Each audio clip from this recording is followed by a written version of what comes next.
নমস্কাৰ বন্ধুসকল, আপোনালোকে এটিএমৰ চিক্ৰেট নাম্বাৰটো বনাওঁতে কেতিয়াবা অসুবিধাৰ সন্মুখীন হৈছে নেকি?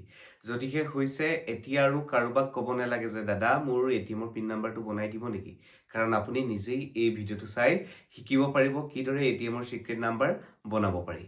গতিকে ভিডিঅ'টো অলপো স্কিপ নকৰি শেষলৈকে চাই থাকিব। আৰু যদিহে ভাল লাগে তেন্তে ভিডিঅ'টো সকলোৰে মাজতে শ্বেয়াৰ কৰিব। গতিকে আহক ভিডিঅ'টো আৰম্ভ কৰোঁ। প্ৰথমে আপুনি আপোনাৰ এটিএম কাৰ্ডটো এটিএমত ভৰাই লওক।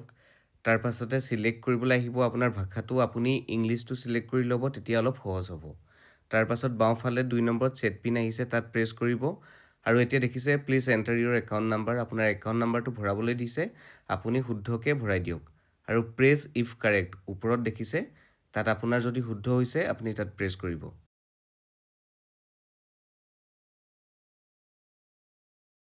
ইয়াতে কণ্টিনিউ কৰিব। আপোনাৰ মোবাইল নাম্বাৰত OTP গৈছে দেখাইছে, আৰু আপুনি কণ্টিনিউ কৰিব। আৰু আপোনাৰ ৰেজিষ্টাৰ্ড চিমত থকা OTPটো তাত যোনটো টেক্সট মেছেজত আহিছে সেইমতে ভৰাই দিয়ক।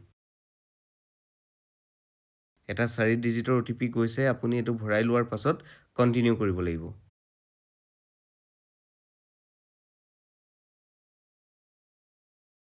এতিয়া কৈছে please enter Euro new pin. আপুনি যোনটো পিন বনাম ভাবিছে সেই পিনটো আপুনি ইয়াতে এণ্টাৰ কৰক। পুনৰ ৰি এণ্টাৰ কৰিবলৈ আহিছে, আপুনি সেই ছেইম পিনটো আকৌ এবাৰ এণ্টাৰ কৰক। তাৰ পাছত খেল খতম।